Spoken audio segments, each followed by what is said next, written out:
A very great morning all of you dear student. आज हम second chapter आगे continue करते हैं जिसका नाम है नमक का दरोगा।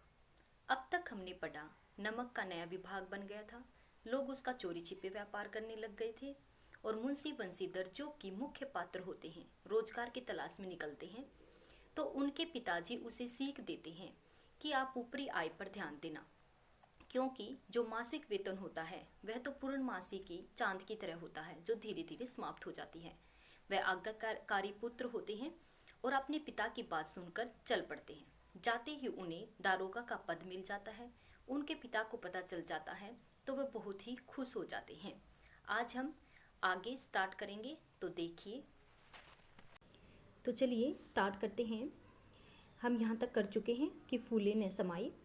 जाड़े के दिन थे, अब यहाँ से स्टार्ट करते हैं। जाड़े के दिन थे और रात का समय था, यानी सर्दियों के दिन थे और रात का समय हो चुका था। नमक के सिपाही चौकीदार सभी निद्रा में मस्त थे, यानी जो सिपाही थे, जो चौकीदार थे, निद्रा में गहरी नींद में सोए हुए थे। मुंशी वसीदर को यहाँ आए अभी 6 महीने से अधिक न हुए थे, यानी जो मुंशी वसीदर दारोगा के पद पर यहाँ आए थे अभी 6 महीने उन्हें हुए नहीं थे, लेकिन इस थोड़े से समय में ही उन्होंने अपनी कार्यकुशलता और उत्तम आचार से अफसरों को मोहित कर लिया था। अफसर लोग उन पर बहुत विश्वास करने लगे थे। नमक के दफ्तर से, यानी जो नमक का विभाग था, उससे 1 मील पूर्व की ओर, यानी 1 मील पूर्व की ओर, आगे देखिए, यहाँ पिक में देखना सभी कि यहाँ पर देखो ये दरोगा साहब हैं जो घोड़े पर हैं और यहाँ पर बोरियों को लादकर गाड़ियों में लेकर जाया जा रहा है। नमक के दफ्तर से 1 मील पूर्व की ओर, आगे कंटिन्यू करते हैं।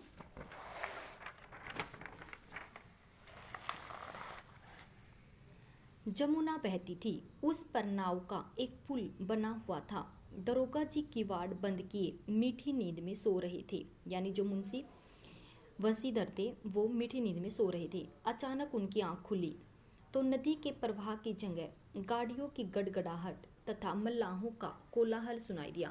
अब जैसे एकदम से उसकी आवाज़ सुनी, खुली, उसकी आंखें खुली तो नदी के प्रवाह की जगह, नदी का प्रवाह में से नदी के शोर की जगह, यानी जो कलकल की नदियों से ध्वनि आती है उसकी जगह गाड़ियों की गड़गड़ाहट तथा मल्लाहों का कोलाहल उसे सुनाई दिया।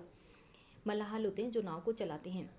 इतनी रात गई, गाड़ियां नदी के पार क्यों जाती हैं? अवश्य कुछ न कुछ गोलमाल है। उसने अपनी वर्दी पहनी, तमचा जेब में रखा और बात की बात में घोड़ा बढ़ाए हुए पुल पर आ पहुंचे। गाड़ियों की एक लंबी कतार पुल के पार जाती देखी। डांट कर उनसे पूछा, किसकी गाड़ियां हैं? आगे देखिए। थोड़ी देर तक तो सन्नाटा रहा, आदमियों में कुछ कानाफूसी हुई। तब आगे वाले ने कहा, पंडित अलोपदीन की। अब देखियो, आदमी में कानाफूसी होने लगी। कानाफूसी होता है जैसे धीरे धीरे किसी बात को कहना। कौन? पंडित अलोपदीन।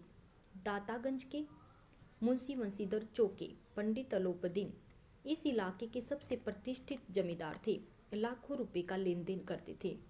इधर छोटे से बड़े ऐसे कौन थे जो उनके ऋणी न हो, यानी जिन्होंने उनसे कर्ज न लिया हो। अंग्रेज अफसर उनके इलाके में शिकार खेलने आते और उनके मेहमान होते। आज के लिए इतना ही, आगे हम कल करेंगे।